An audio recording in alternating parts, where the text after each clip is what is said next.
Mi nuera me llamó furiosa. «Eres una vieja entrometida, tu tiempo ya pasó». Pensé que había perdido la cabeza. Entonces le respondí con calma: «Querida, ayer puse la casa otra vez a mi nombre. El coche también es mío, y tu tarjeta ya está cancelada». El silencio que siguió fue ensordecedor. Mi teléfono sonó aquella tarde de domingo mientras regaba las begonias de mi jardín. El sol de mayo caía sobre mis hombros como una caricia tibia, recordándome los días en que Roberto y yo plantamos esas flores juntos. Al ver el nombre de Alejandra en la pantalla, mi estómago se contrajo. Últimamente, cada llamada suya venía cargada de reproches. «Diga», contesté, intentando que mi voz sonara serena. «Eres una vieja entrometida, tu tiempo ya pasó». La voz de mi nuera atravesó el auricular como un latigazo en pleno rostro. «¿Cómo te atreves a hablar con el contador sin consultarnos? ¿Quién te crees que eres?». Sus palabras deberían haberme dolido, deberían haberme hecho llorar como tantas veces antes, pero algo había cambiado en mí. Después de meses de humillaciones, después de descubrir sus planes para despojarme de todo, esta rabieta era casi reconfortante. El momento había llegado. «Querida», le respondí con una tranquilidad que pareció desconcertarla, «ayer puse la casa otra vez a mi nombre. El coche también es mío, y tu tarjeta ya está cancelada». El silencio que siguió fue ensordecedor.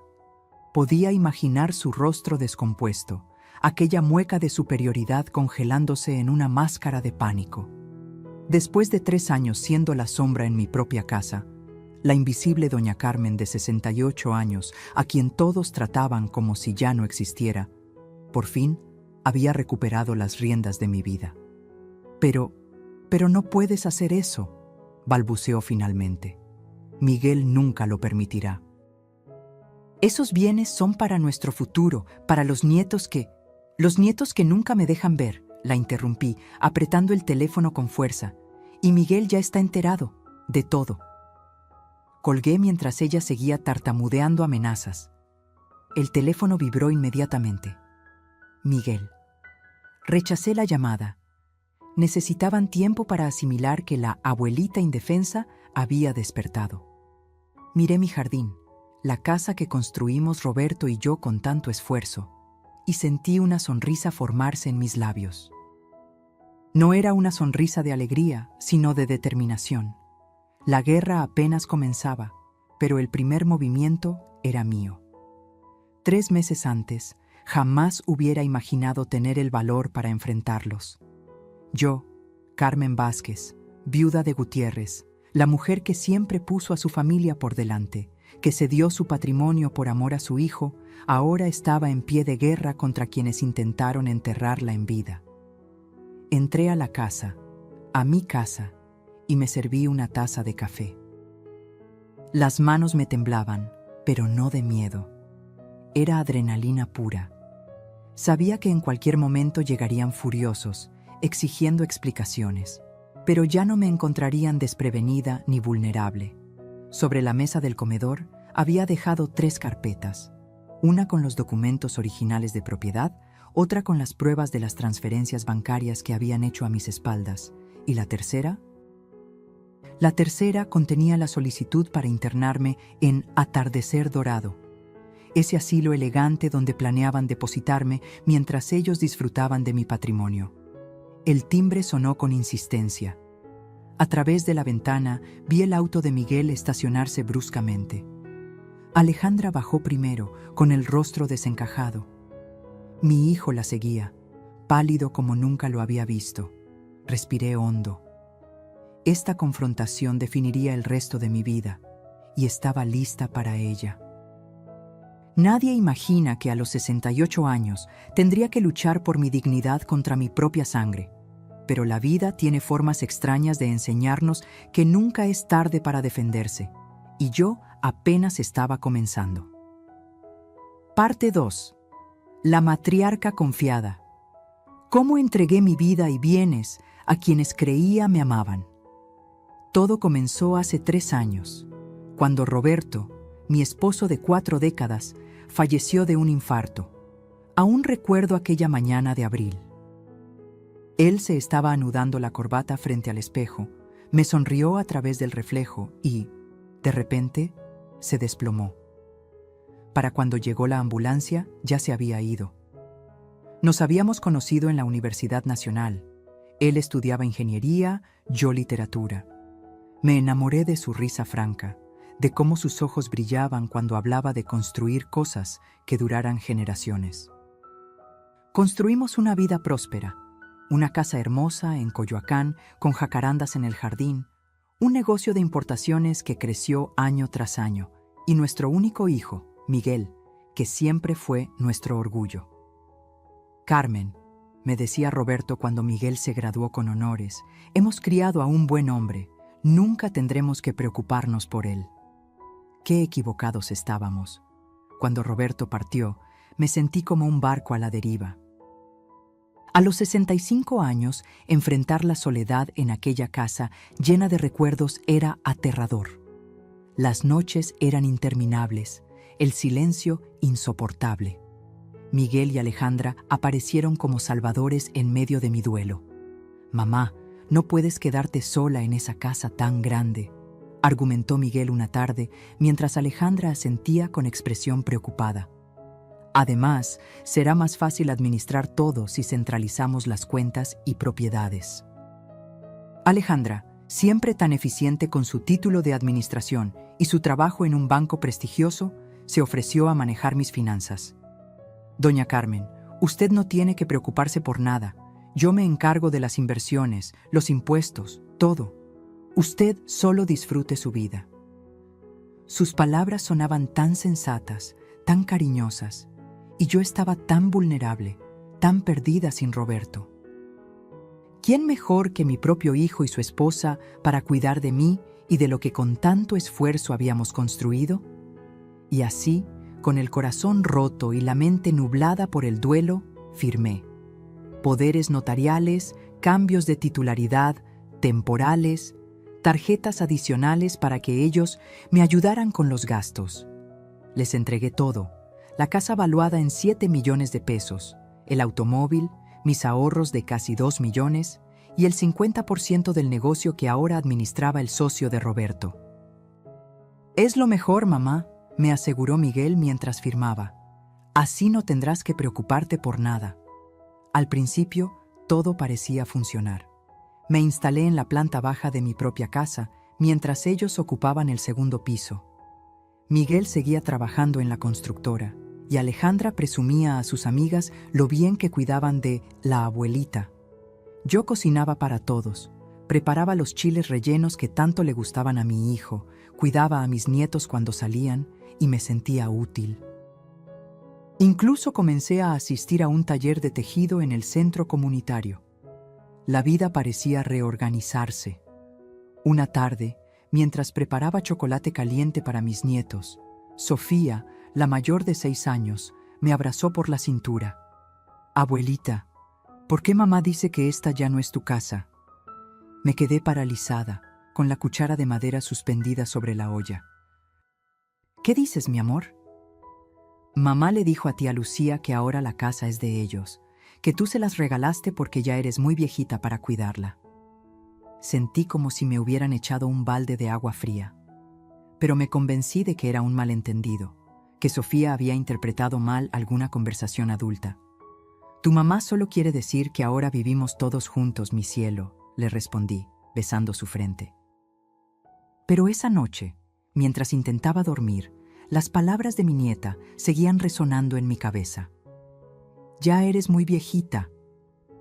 ¿Era así como me veían? ¿Como una anciana incapaz que necesitaba ser cuidada? Decidí hablar con Miguel al día siguiente, pero cuando mencioné el comentario de Sofía, su reacción me desconcertó. «Mamá, no hagas caso a los niños, inventan cosas». Su tono era condescendiente, como si yo fuera la niña. Además, ¿qué importa de quién es la casa en el papel? Somos familia. Asentí, fingiendo estar satisfecha con su respuesta. Pero algo dentro de mí había comenzado a inquietarse.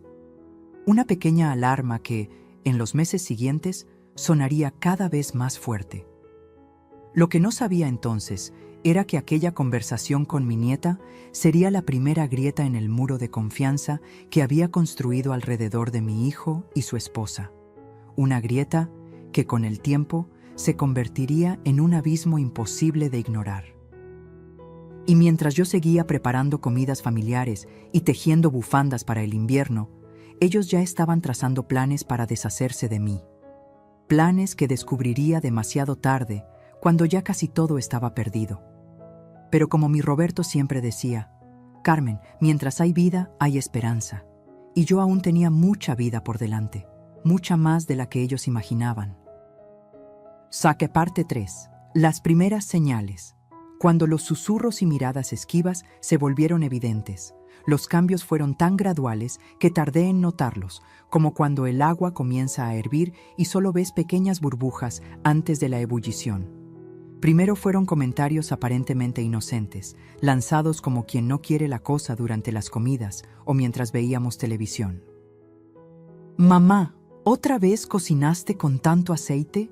¿Sabes que ahora se come más saludable?», me dijo Miguel una noche, apartando el plato de chiles rellenos que había preparado con la receta de su abuela. «Carmen, ¿no crees que esos muebles son muy anticuados? Deberíamos renovar la sala», sugirió Alejandra un sábado, mirando con desdén el sofá donde Roberto y yo habíamos pasado tantas tardes leyendo juntos. Al principio, intenté adaptarme. Cambié mis recetas, acepté que movieran algunos muebles. Quería ser una suegra comprensiva, una madre que no estorbara. Pero pronto me di cuenta de que mi opinión había dejado de importar por completo. Un martes regresé de mi clase de tejido y encontré que habían reemplazado todos los sillones de la sala. Mis fotografías familiares, esas donde Roberto sostenía a Miguel recién nacido, donde celebrábamos aniversarios y graduaciones, habían desaparecido de las paredes principales. «Los guardamos en tu habitación, mamá Carmen», explicó Alejandra con una sonrisa que no llegaba a sus ojos. «Es que no combinaban con la nueva decoración». Sentí un nudo en la garganta, pero solo asentí. No quería parecer la típica suegra quejumbrosa. Esa noche, mientras acomodaba mis fotos en el pequeño espacio de mi habitación, me sentí como si estuvieran borrando mi historia, mi presencia en aquella casa que había sido mi hogar durante 40 años. Luego, vinieron las reuniones familiares donde yo era invisible. Alejandra organizaba cenas para sus amigos del banco o la familia de su lado, y a mí me pedían que me retirara temprano. «Mamá Carmen, seguro estás cansada. Nosotros nos encargamos de todo», me decía con ese tono dulzón que usaba cuando había visitas. Una tarde, mientras servía café a las amigas de Alejandra en la sala, escuché a una de ellas preguntar por mí. «¿Y tu suegra? ¿Se adapta bien a vivir con ustedes?» «Ay, ya sabes cómo son los ancianos», respondió Alejandra, sin saber que yo estaba a unos pasos en el pasillo. «Tienen sus manías, pero la tenemos bien cuidada. A veces es como tener otro niño en casa». Me quedé paralizada, con la bandeja de galletas en las manos. ¿Otro niño? ¿Así me veía mi nuera, como una carga infantil? Tenía 66 años, no 96. Había administrado un hogar y ayudado en el negocio familiar durante décadas. Una mañana, buscando un álbum de fotos, entré al estudio que antes era de Roberto. Alejandra estaba al teléfono y no me vio. «Sí, claro que podemos reunirnos el viernes. La suegra estará en su clase de tejido». «No, no se entera de nada. Está cada día más despistada». Me retiré sin hacer ruido, con el corazón encogido. ¿Despistada yo? Siempre había tenido una memoria excelente. De hecho, era yo quien les recordaba los cumpleaños familiares y las citas médicas de los niños. Luego noté cómo las conversaciones se interrumpían cuando yo entraba a una habitación. Las miradas cómplices entre Miguel y Alejandra. Mi hijo, que siempre había sido tan cercano, ahora apenas conversaba conmigo más allá de preguntas superficiales sobre mi salud. ¿Tomaste tus medicinas, mamá?», se había convertido en su saludo diario, como si yo fuera incapaz de recordarlo por mí misma. Una mañana, Mientras desayunábamos, comenté que quería hacer un viaje a Oaxaca, donde Roberto y yo pasamos nuestra luna de miel. ¿Viajar sola? No creo que sea buena idea, mamá, dijo Miguel rápidamente, intercambiando una mirada con Alejandra. Podría ir con mi amiga Lucía, respondí. Ella también es viuda y le encantaría acompañarme. Alejandra y Miguel intercambiaron otra de esas miradas que ya había aprendido a reconocer. El problema es el dinero, mamá Carmen, explicó Alejandra con tono condescendiente. Las inversiones no están rindiendo como esperábamos y hay que priorizar gastos. Pero es mi dinero, protesté suavemente. Puedo usar mis ahorros. Tus ahorros están invertidos a largo plazo, cortó Alejandra. No podemos retirarlos ahora, perderíamos mucho. Fue la primera vez que sentí claramente que algo andaba mal, muy mal. Ya no era dueña ni siquiera de decidir cómo gastar mi propio dinero. Esa tarde intenté acceder a mi cuenta bancaria online. La contraseña había sido cambiada. Llamé al banco, pero me dijeron que necesitaba presentarme personalmente con una identificación. Cuando mencioné esto a Miguel, me respondió con impaciencia. Mamá, ¿para qué complicarte? Alejandra maneja todo eso. Si necesitas dinero, solo pídeselo a ella. Pedir, como una niña pidiendo su domingo. Yo, que había trabajado toda mi vida, que había ahorrado cada peso con esfuerzo, ahora tenía que pedir permiso para gastar mi propio dinero. Esa noche, mientras miraba por la ventana de mi habitación hacia el jardín donde las jacarandas que planté con Roberto florecían, tomé una decisión. Necesitaba entender qué estaba pasando realmente. Y para eso, tendría que empezar a observar más y confiar menos. Lo que no sabía entonces era cuán doloroso sería descubrir la verdad. Y cuánto valor necesitaría para enfrentarla. Parte 4. La humillación silenciosa, de dueña de mi hogar a huésped indeseada. La transformación fue completa cuando, 6 meses después de mudarme con ellos, Alejandra sugirió que me cambiara al cuarto de servicio remodelado. Estábamos desayunando. Era un domingo aparentemente normal. Ella sirvió café para todos y con esa sonrisa que nunca llegaba a sus ojos, lanzó la bomba.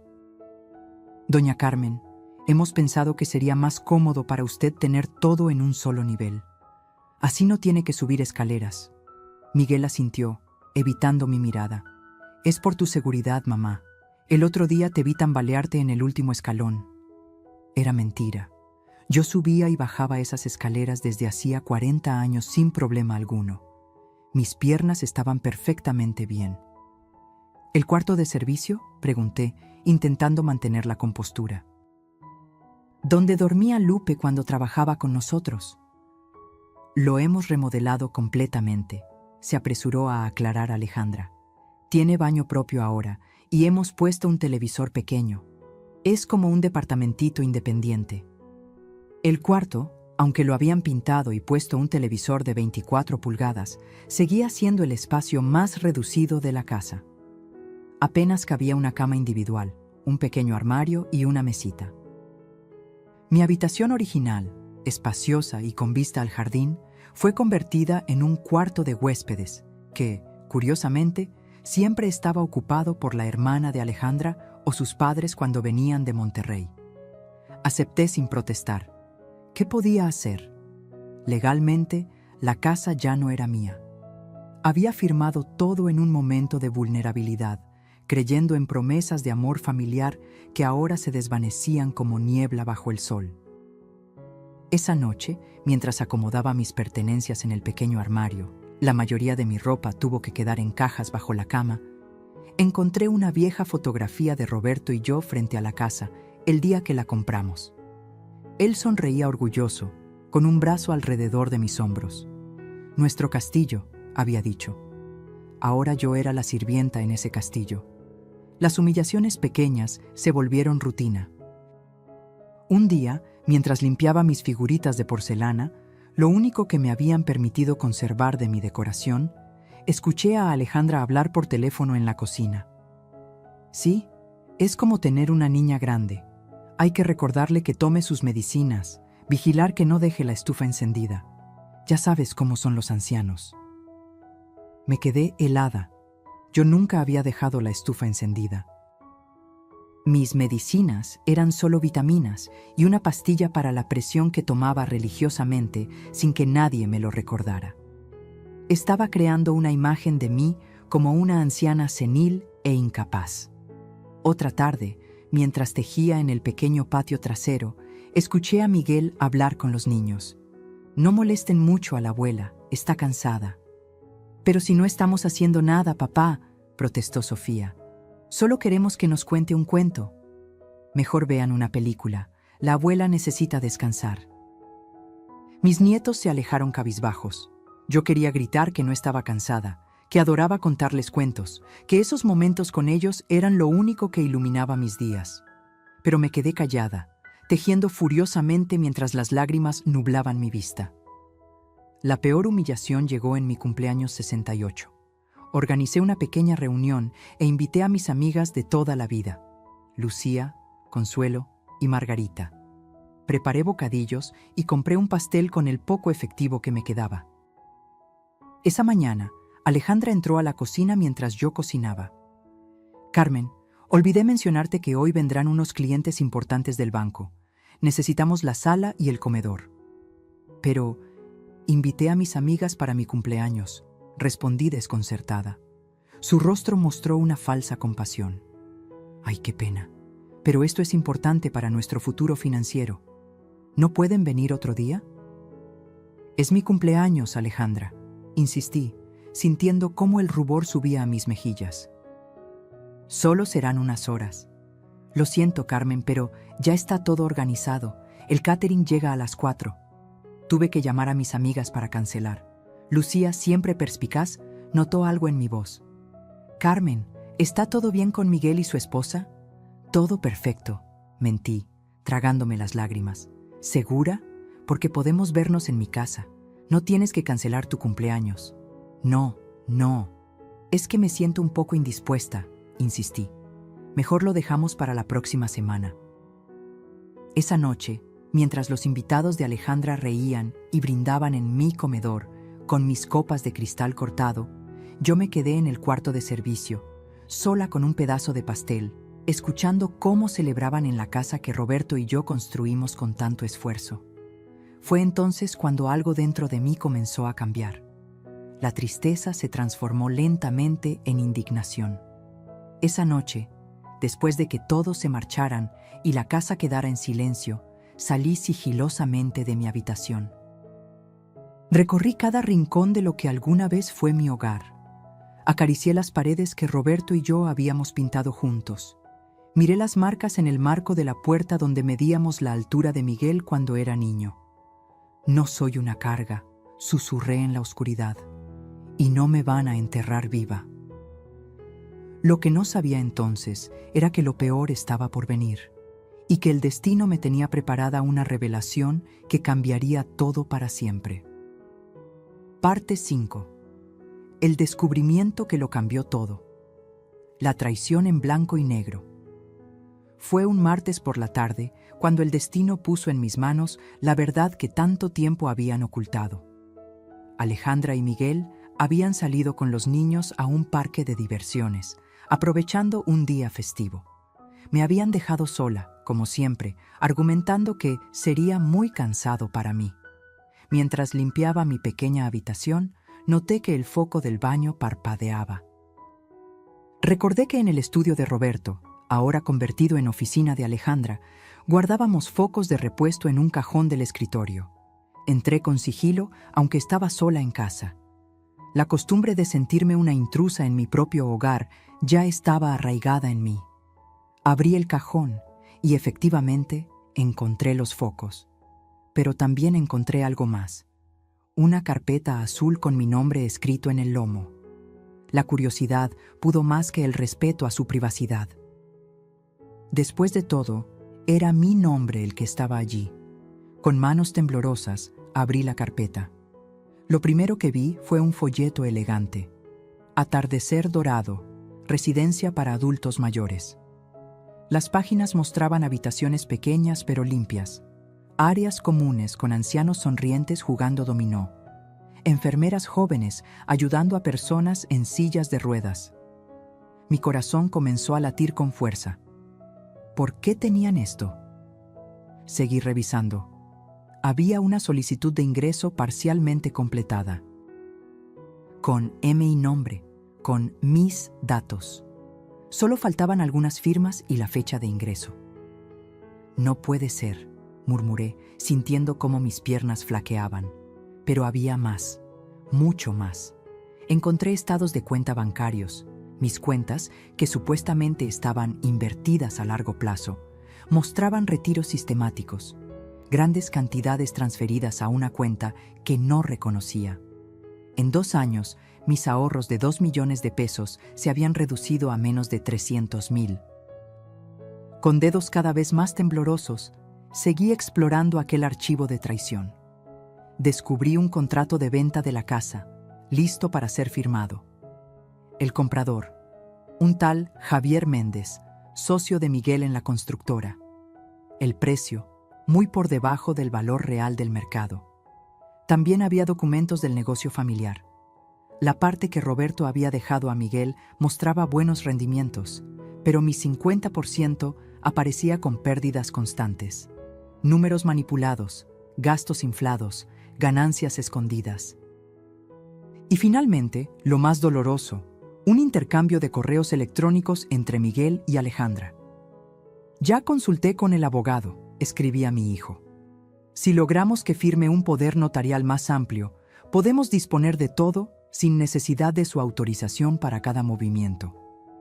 La respuesta de Alejandra era aún más cruel. El doctor Ramírez dice que podemos argumentar deterioro cognitivo. Ha estado documentando episodios de confusión en sus consultas, aunque tu madre esté perfectamente lúcida. Con eso y el poder notarial, tendremos vía libre. Me dejé caer en la silla, con los documentos esparcidos sobre mis rodillas. No podía respirar, no podía pensar. Mi propio hijo, mi Miguel, el niño que había criado con tanto amor, estaba conspirando para despojarme de todo y encerrarme en un asilo. Las lágrimas corrían por mis mejillas mientras releía aquellos correos, buscando alguna señal de remordimiento, alguna justificación que hiciera menos dolorosa la traición. No había nada. Solo codicia fría y calculada. De repente, escuché el sonido de un auto estacionándose. Habían regresado antes de lo previsto. Con movimientos frenéticos, tomé fotografías de los documentos más importantes con el celular básico que me habían dado para emergencias. Luego devolví todo a su lugar exacto y salí del estudio, llevándome solo el foco que había ido a buscar. Cuando entraron, yo estaba en la cocina, preparando té como si nada hubiera pasado. Sonreí a mis nietos, que corrieron a mostrarme los juguetes que les habían comprado. Saludé a Miguel y Alejandra con normalidad, aunque por dentro sentía que me desgarraba en 1000 pedazos. Esa noche, encerrada en mi pequeña habitación, lloré hasta quedarme sin lágrimas. Lloré por la traición, por la ingratitud, por el amor maternal que sentía traicionado de la forma más cruel. Pero cuando el amanecer comenzó a filtrarse por mi ventana, algo había cambiado dentro de mí. La tristeza seguía allí, como una herida profunda que nunca sanaría completamente. Pero junto a ella había nacido algo nuevo, una determinación feroz, una voluntad de hierro que no sabía que poseía. Roberto, susurré, mirando nuestra vieja fotografía, dame fuerzas para lo que viene, porque ahora lo sabía todo, y el conocimiento, aunque doloroso, me daba poder. Un poder que ellos nunca imaginaron que yo podría tener. Era hora de que Carmen Vázquez, la invisible, la descartada, la subestimada, comenzara a moverse en las sombras. Porque si algo había aprendido en mis 68 años de vida, es que incluso la más dócil de las palomas puede convertirse en águila cuando le arrebatan el nido, y yo estaba lista para volar.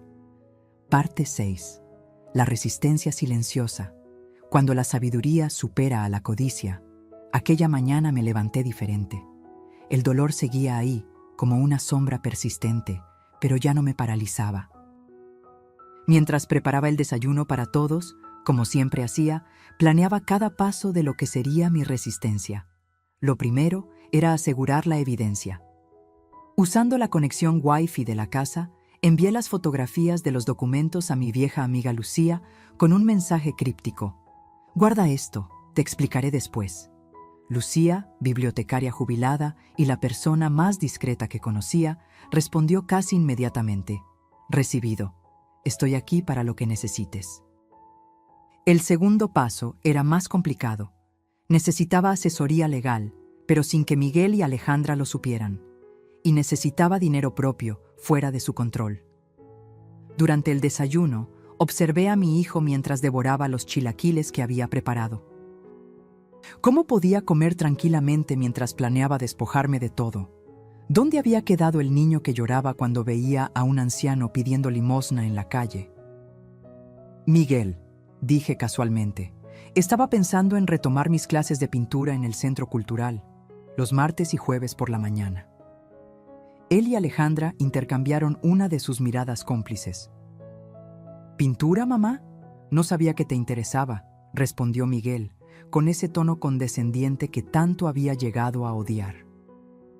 «Tu padre y yo tomamos clases juntos hace años», mentí con naturalidad. «Roberto y yo nunca habíamos pintado, pero él ya no estaba para desmentirme. Me gustaría retomarlo. Me hace bien salir un poco».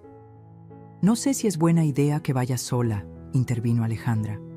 «Podrías desorientarte». Fingí vulnerabilidad, algo que se me daba cada vez mejor. «Tienes razón. Quizás podría tomar un taxi o pedirle a Lucía que pase por mí». «El taxi sería mejor», dijo rápidamente Alejandra. «Así no molestas a nadie». Perfecto. Era exactamente lo que quería. Libertad de movimiento, aunque fuera limitada. «Necesitaré algo de dinero para las clases y los materiales», añadí, bajando la mirada como si me avergonzara pedirlo. Alejandra frunció el ceño, pero Miguel intervino. «Claro, mamá, te daremos para tus gastos». Esa misma tarde, Alejandra me entregó 2,000 pesos. «Esto debería alcanzarte para un mes», dijo, como si me estuviera haciendo un gran favor con mi propio dinero. «Gracias, hija», respondí, guardando el dinero en mi bolso desgastado. «Eres muy generosa». El martes siguiente, tomé un taxi supuestamente hacia el centro cultural. En realidad, me dirigí a la oficina de la licenciada Mariana Ortiz, una abogada especializada en derechos de adultos mayores que había encontrado por internet en la biblioteca pública durante una salida al parque que había logrado hacer sola. La licenciada Ortiz, una mujer de unos 50 años con ojos penetrantes y actitud decidida, escuchó mi historia sin interrumpirme. Revisó las fotografías de los documentos en mi teléfono y tomó notas detalladas. «Doña Carmen», dijo finalmente, «lo que su hijo y nuera están haciendo no solo es inmoral, es ilegal. Esto constituye abuso patrimonial y posiblemente fraude. Pero necesitamos actuar con inteligencia. Si ellos sospechan que usted sabe algo, podrían acelerar sus planes». «¿Qué me recomienda?», pregunté, sintiendo una mezcla de miedo y determinación. «Primero, necesitamos copias certificadas de todos los documentos que firmó.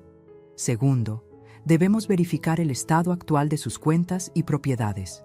Y tercero, hay que documentar cualquier evidencia de maltrato o negligencia». Salí de aquella oficina con un plan concreto y una cita para la siguiente semana.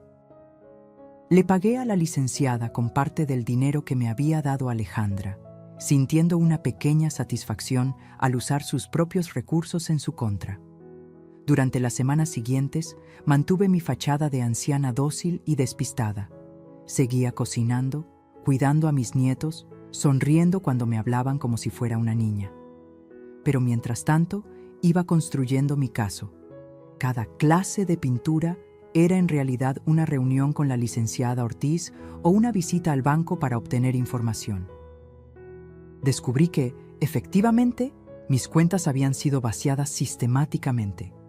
La casa estaba ahora completamente a nombre de Miguel y mi parte del negocio mostraba pérdidas inexplicables. Una tarde, mientras Miguel y Alejandra discutían en la cocina creyendo que yo dormía, escuché algo que confirmó mis peores sospechas. «Ya tenemos fecha para la residencia», decía Alejandra en voz baja. «El 15 de octubre hay una habitación disponible. El doctor Ramírez ya tiene listo el certificado de evaluación cognitiva». ¿Tan pronto? La voz de Miguel sonaba nerviosa. «No sé si mamá... ¿Prefieres esperar a que descubra lo de las cuentas? ¿O a que el comprador se arrepienta?» «Ya hablamos de esto, Miguel. Es lo mejor para todos. Ella estará bien atendida». «Supongo que tienes razón», cedió mi hijo. «Después de todo, ya no puede valerse por sí misma». Me mordí el puño para no gritar de rabia. Claro que podía valerme por mí misma. Había estado haciéndolo toda mi vida y seguía haciéndolo incluso ahora, bajo sus narices. El 15 de octubre. Tenía menos de un mes para completar mi plan. La licenciada Ortiz había reunido suficiente evidencia para presentar una demanda por abuso patrimonial, pero el proceso legal sería largo. Necesitábamos algo más inmediato para detener la venta de la casa y mi internamiento forzado en aquella residencia. Fue entonces cuando recordé algo que Roberto solía decir. «Carmen, en los negocios, la información es poder. Y el momento de usarla es tan importante como la información misma». Tenía la información. Ahora necesitaba encontrar el momento perfecto para usarla. Y mientras planeaba mi contraataque, seguía sonriendo, seguía cocinando, seguía fingiendo que no sabía nada. Porque a veces el mejor lugar para esconderse es a plena vista. Y la mejor arma contra quienes te subestiman es, precisamente, dejar que sigan subestimándote. Ellos creían que estaban jugando ajedrez con una principiante. No sabían que yo llevaba toda una vida observando el tablero. Parte 7. El día de la verdad. Cuando la justicia llega silenciosa pero implacable. El 10 de octubre amaneció como cualquier otro día. Me levanté temprano, preparé el desayuno y serví café a Miguel y Alejandra. Ellos conversaban animadamente sobre una cena que organizarían el fin de semana para los socios de la constructora.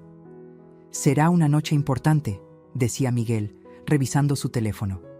«Javier confirmó que traerá los documentos finales». Javier Méndez, el comprador de mi casa, el cómplice en este despojo.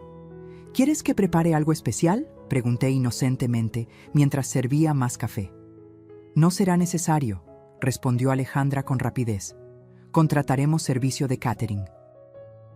Además, pensamos que podrías cenar temprano en tu habitación. Sabes cómo te cansas con las reuniones». «Como tú digas, querida», respondí con una sonrisa dócil. Cuando salieron de casa, llamé inmediatamente a la licenciada Ortiz. «Es este sábado», le dije sin preámbulos. «Van a firmar la venta de la casa». «Perfecto», respondió ella con determinación. «Todo está listo. ¿Está segura de querer hacerlo así, doña Carmen? Podríamos proceder de manera más discreta». «Estoy segura», afirmé. «Quiero verles la cara cuando se den cuenta de que la anciana inútil les ganó en su propio juego». El sábado llegó con una extraña calma. Ayudé a limpiar la casa, arreglé flores en jarrones y me mantuve ocupada en la cocina, aunque no estuviera preparando la cena. Alejandra supervisaba al personal del catering, dando órdenes precisas sobre cómo servir y dónde colocar cada cosa. A las 6 de la tarde me retiré obedientemente a mi habitación con una bandeja de comida. Me puse mi mejor vestido, uno azul marino que Roberto siempre había amado, y esperé. A las 8 escuché la llegada de los invitados. Risas, conversaciones, el tintineo de copas. Reconocí la voz estruendosa de Javier Méndez alardeando sobre algún negocio exitoso. A las 9 en punto, tal como habíamos acordado, sonó el timbre. Desde mi habitación, escuché a Alejandra abrir la puerta, su voz confundida al encontrarse con visitantes inesperados. Era mi momento. Salí de la habitación y caminé por el pasillo hacia la sala. Nadie me notó al principio, todos concentrados en los recién llegados, la licenciada Ortiz, acompañada por un notario público y 2 oficiales de la Fiscalía especializada en atención a personas adultas mayores. «Buenas noches», saludó la licenciada con voz firme. «Lamento interrumpir su reunión, pero tenemos un asunto urgente que tratar con el señor Miguel Sánchez Vázquez y la señora Alejandra Montero». Miguel se puso pálido. Alejandra, por su parte, mantuvo la compostura, aunque su sonrisa se congeló en una mueca tensa. «¿De qué se trata esto?», preguntó Miguel, acercándose nerviosamente. Fue entonces cuando me vieron, de pie en el umbral de la sala, vestida formalmente y con una expresión que ninguno de los dos reconoció en mí, la de una mujer que ha recuperado su poder. «Se trata de mí, hijo», dije con voz clara que resonó en la sala repentinamente silenciosa. «De mí y de todo lo que han estado haciendo a mis espaldas». La licenciada Ortiz tomó la palabra, explicando formalmente que estábamos allí para detener cualquier transacción relacionada con la propiedad y para presentar una denuncia por abuso patrimonial, apropiación indebida de bienes y falsificación de documentos. «Tenemos pruebas», continuó, «de transferencias bancarias no autorizadas, manipulación de estados financieros del negocio familiar y un plan para internar involuntariamente a doña Carmen en una residencia, utilizando certificados médicos fraudulentos». Los invitados comenzaron a murmurar, incómodos. Javier Méndez, con su portafolio de documentos, intentó escabullirse hacia la puerta, pero uno de los oficiales le indicó amablemente que se quedara. «Esto es un malentendido», balbuceó Miguel, mirándome con una mezcla de sorpresa y traición. «Mamá, ¿qué has hecho?». «Lo que debí hacer desde el principio», respondí, acercándome al centro de la sala. «Defenderme. Porque aunque ustedes me vean como una anciana inútil, sigo siendo Carmen Vázquez, la mujer que construyó esta casa y este patrimonio junto a tu padre». Alejandra intentó tomar el control de la situación. «Oficiales, mi suegra ha estado confundida últimamente. Su médico puede confirmarlo. Todo lo que hemos hecho ha sido para protegerla». «¿Protegerme?», interrumpí, sintiendo cómo décadas de educación para ser una mujer complaciente se desvanecían ante la indignación.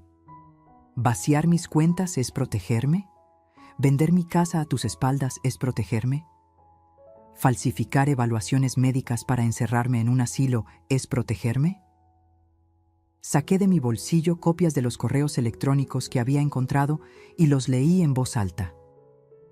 Cada palabra era un clavo en el ataúd de su farsa. Los invitados escuchaban atónitos. Algunos incluso comenzaron a despedirse discretamente, no queriendo ser testigos de semejante escándalo familiar. «Carmen, por favor», suplicó Miguel, usando por primera vez en meses mi nombre en lugar de mamá o mamita. «Podemos hablar de esto en privado». «No, Miguel», respondí con firmeza. «Ya hubo demasiados secretos en esta casa, demasiadas conversaciones a mis espaldas, demasiadas decisiones sobre mi vida tomadas sin consultarme». El notario procedió entonces a leer un documento que revocaba cualquier poder notarial que hubiera otorgado previamente. Los oficiales, por su parte, informaron a Miguel y Alejandra que estaban bajo investigación y que tenían prohibido realizar cualquier transacción con los bienes en disputa. «Esto no quedará así», amenazó Alejandra en voz baja cuando los oficiales se dirigieron a hablar con Javier Méndez. «Te arrepentirás de humillarnos públicamente». La miré directamente a los ojos, sin miedo, sin titubeos. «No, Alejandra. Ustedes se arrepentirán de haber subestimado a esta anciana inútil, porque resulta que esta anciana tiene mejor memoria, más astucia y más dignidad de lo que ustedes jamás imaginaron». Esa noche, mientras los invitados se marchaban y los oficiales tomaban declaraciones, sentí una extraña mezcla de triunfo y tristeza. Había ganado la batalla legal, había protegido mi patrimonio y mi libertad, pero había perdido algo irreemplazable: la confianza en mi hijo. Cuando la casa quedó vacía, excepto por nosotros tres, Miguel se derrumbó en el sofá, con la cabeza entre las manos. «¿Por qué de esta manera, mamá?», Preguntó con voz quebrada. ¿Por qué no hablaste conmigo primero? ¿Como tú hablaste conmigo antes de decidir vender mi casa? ¿Cómo consultaste conmigo antes de vaciar mis cuentas? Respondí, sintiendo cómo las lágrimas finalmente comenzaban a brotar. Te di la oportunidad de ser honesto, Miguel, muchas veces, pero elegiste tratarme como a una niña incapaz, como a un estorbo del que había que deshacerse. Nunca quise hacerte daño, murmuró. Pero lo hiciste, respondí simplemente. Y ahora todos tendremos que vivir con las consecuencias. Esa noche dormí en un hotel. La licenciada Ortiz había insistido en que no era seguro quedarme en la casa después de lo sucedido. Mientras miraba por la ventana hacia la ciudad iluminada, pensé en Roberto, en lo orgulloso que estaría de verme defender lo que construimos juntos. Lo logré, amor, susurré. Les demostré que no soy invisible, que no soy descartable, que soy Carmen Vázquez y mi historia aún no ha terminado. Lo que no sabía entonces era que esta victoria, aunque amarga, sería apenas el comienzo de mi verdadera liberación, y que a mis 68 años estaba a punto de descubrir una nueva forma de vivir, con mis propias reglas, en mis propios términos. Parte 8. Renascimento. Quando o outono da vida se torna primavera. 3 meses se passaram desde aquela noite fatídica. O processo legal seguia seu curso lento, mas seguro. A licenciada Ortiz havia conseguido congelar todas as transações e recuperar parte do dinheiro que Miguel havia transferido das minhas contas. Eu não voltei para a casa que compartilhava com meu filho e sua família. Não podia. As feridas estavam abertas demais, a confiança completamente quebrada. Em vez disso, aluguei um pequeno apartamento no centro da cidade, perto do parque onde Roberto e eu costumávamos passear aos domingos. Foi difícil no começo. Décadas vivendo para os outros me haviam feito esquecer como era viver para mim mesma. As primeiras noites sozinha foram assustadoras. O silêncio parecia ensurdecedor, a liberdade quase opressiva em sua vastidão de possibilidades. Mas aos poucos, como uma flor que lentamente desabrocha após um longo inverno, comecei a redescobrir quem era Carmen Vázquez, além de mãe, viúva e avó. Numa manhã de janeiro, enquanto tomava café na pequena varanda do meu apartamento, recebi uma ligação inesperada. Abuela? A voz de Sofia, minha neta de 19 anos, soou hesitante do outro lado da linha. Sofia, meu amor, respondi, sentindo meu coração acelerar. Não havia falado com meus netos desde o rompimento com Miguel e Alejandra. Posso te visitar? Papai não sabe que estou ligando, mas sinto sua falta. 2 horas depois, Sofia estava sentada à minha frente, seus olhos, tão parecidos com os de Roberto, examinando meu novo lar com curiosidade. Gosto daqui, disse ela finalmente. Parece você. Como assim? Perguntei, servindo-lhe o chocolate quente que ela sempre adorou. Não sei explicar. É acolhedor, mas também livre. Antes, na casa dos meus pais, seu quarto parecia um museu, sabe? Como se você fosse uma relíquia que eles guardavam, não uma pessoa viva. Suas palavras, tão sinceras e perspicazes, me atingiram profundamente. Esta jovem enxergava o que seu próprio pai havia se recusado a ver. O que realmente aconteceu, abuela? Papai disse que você ficou confusa, que pessoas mal intencionadas te manipularam contra a família. Contei a ela tudo, sem dramatizar, sem vitimização, apenas a verdade nua e crua. Mostrei os documentos, os e-mails, as provas que havia reunido. Sofia escutou em silêncio, ocasionalmente enxugando lágrimas discretas. Sempre soube que algo estava errado, confessou ela quando terminei. A forma como eles falavam sobre você, quando achavam que ninguém estava ouvindo, como se você fosse um problema a ser resolvido. E agora fui resolvida, disse com um sorriso triste, só que não da maneira que eles esperavam. Sofia ficou comigo o dia inteiro. Falamos sobre seus estudos de arquitetura, seus sonhos, seus medos. Pela primeira vez, conversávamos como duas adultas, não como avó e neta separadas por gerações de silêncio e convenções. Quando ela estava prestes a ir embora, parou na porta e me abraçou com força.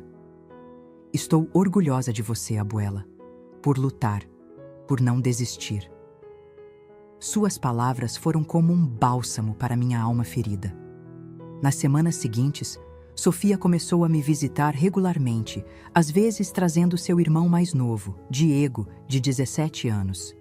Juntos, eles se tornaram minha ponte para uma família que eu temia ter perdido para sempre. Foi Diego quem me incentivou a realmente fazer aulas de pintura, não como desculpa para sair de casa, mas como uma forma genuína de expressão.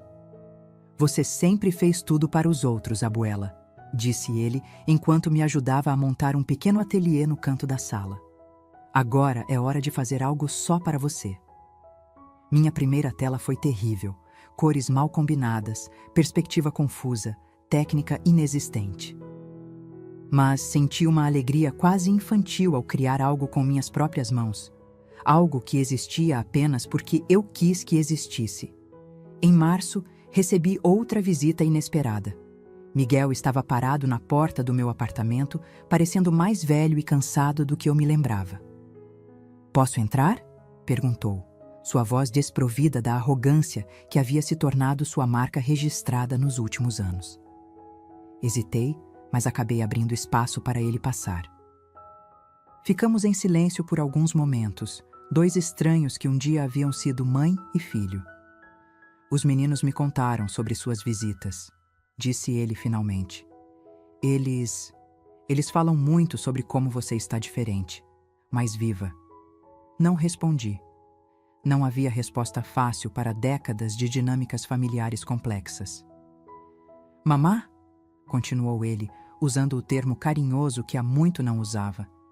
"Eu errei muito." "Sim, você errou", concordei sem rancor, apenas constatando um fato. "Não sei se algum dia poderá me perdoar. Não sei se mereço perdão. Mas quero que saiba que Alejandra e eu nos separamos. Depois de tudo o que aconteceu, percebi muitas coisas sobre meu casamento, sobre minhas escolhas. Senti uma pontada de tristeza por ele, pelo menino que um dia havia sido a luz dos meus olhos. O perdão é um caminho longo, Miguel", respondi honestamente. "Não sei se chegaremos lá, mas estou disposta a dar os primeiros passos." Naquela tarde, conversamos como não fazíamos há anos. Houve lágrimas, recriminações, momentos de silêncio pesado. Não resolvemos tudo. Algumas feridas eram profundas demais para serem curadas em uma única conversa. Mas começamos algo novo, algo frágil, mas honesto. Quando ele estava de saída, notou uma das minhas pinturas na parede. Uma paisagem imperfeita, mas colorida do parque onde costumávamos passear quando ele era criança. "Você pintou isso?" perguntou surpreso. "Sim", respondi. "Estou aprendendo a fazer coisas novas." "Está bonito", disse ele, e pela primeira vez naquele dia, seu sorriso pareceu genuíno. No mês seguinte, comecei a dar aulas de culinária no centro comunitário local. Não porque alguém esperava isso de mim, mas porque queria compartilhar algo que sempre me trouxe alegria. Minhas alunas, mulheres de todas as idades, me chamavam de Dona Carmen, com respeito genuíno, não condescendência. Em junho, a licenciada Ortiz me ligou com boas notícias. Havíamos ganhado o caso. A casa permaneceria em meu nome, assim como minha parte no negócio familiar. O juiz havia sido particularmente severo com relação às tentativas de me declarar incapaz. "Parabéns, Dona Carmen", disse ela. "Justiça foi feita." Mas a verdadeira vitória não estava nos tribunais ou nas propriedades recuperadas. Estava nas manhãs em que acordava e decidia, por mim mesma, como seria meu dia. Estava nas noites em que me deitava, cansada mas satisfeita, sabendo que havia vivido plenamente, não apenas existido. Em agosto, completei 69 anos. Organizei uma pequena festa no meu apartamento, algo que nunca teria feito antes, quando acreditava que celebrações eram para os outros, não para mim. Sofia e Diego vieram, é claro. Miguel também, ainda cauteloso, mas presente. Algumas amigas do centro comunitário, Lucia, a licenciada Ortiz. Uma família escolhida, construída nas ruínas da que eu havia perdido. Enquanto soprava as velas do bolo que eu mesma havia feito, fiz um desejo silencioso. Não por mais anos de vida, mas por mais vida em meus anos. E olhando ao redor, para as pessoas que me cercavam com afeto genuíno, para o lar que havia criado com minhas próprias mãos, para as pinturas imperfeitas mas minhas nas paredes, soube que meu desejo já estava se realizando. Naquela noite, antes de dormir, peguei o retrato de Roberto que mantinha na mesa de cabeceira. Você não acreditaria em quem me tornei, amor, sussurrei para a fotografia. Eu mesma mal acredito às vezes. E pela primeira vez em muito tempo, o sorriso congelado de Roberto na fotografia não me trouxe apenas saudade, mas também uma certeza tranquila. Ele estaria orgulhoso da mulher que eu havia me tornado. A mulher que, aos 69 anos, finalmente havia aprendido que o outono da vida pode ser tão vibrante quanto qualquer primavera, basta ter a coragem de deixar as velhas folhas caírem para que novas possam brotar. Fim.